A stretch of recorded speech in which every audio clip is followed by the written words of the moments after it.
On va donc intégrer la liste des batailles. Donc si je regarde un petit peu, j'ai une table. Alors je vais déjà faire la requête Ajax et ensuite je vais utiliser en fait une table Bootstrap Vue pour que vous voyez comment elle s'utilise parce qu'elle présente de gros avantages.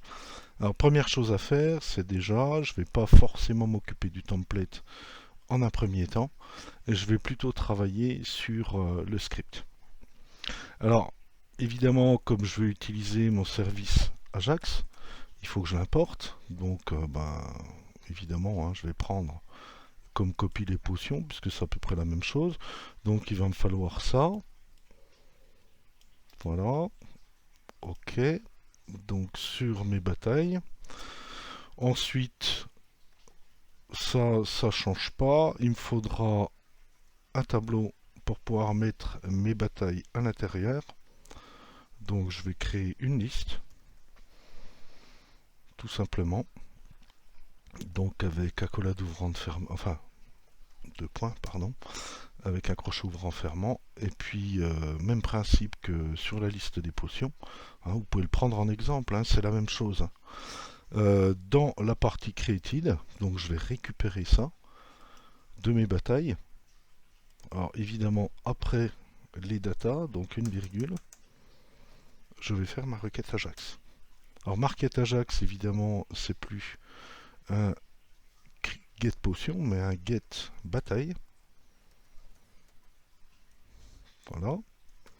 Évidemment, comme j'ai utilisé le même mot, le même nom de tableau, c'est la liste, donc je récupère la promesse, et puis ici, je vérifie, évidemment, dans la console que j'ai bien réceptionné la liste des batailles. Puis je réaligne tout ça, hein, pour que, effectivement, ce soit correct, et pas avoir de petites surprises, hein, c'est pas du temps de perdu, voilà. Alors ici, c'est plus la liste des potions, évidemment, c'est la liste des batailles. Et puis, je vais regarder si j'obtiens bien mes résultats.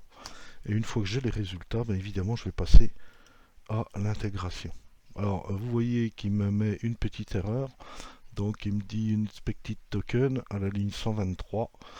Alors, effectivement, je dois avoir un petit problème. Ouais, vous voyez que, effectivement, le created, il commence là et il finit là.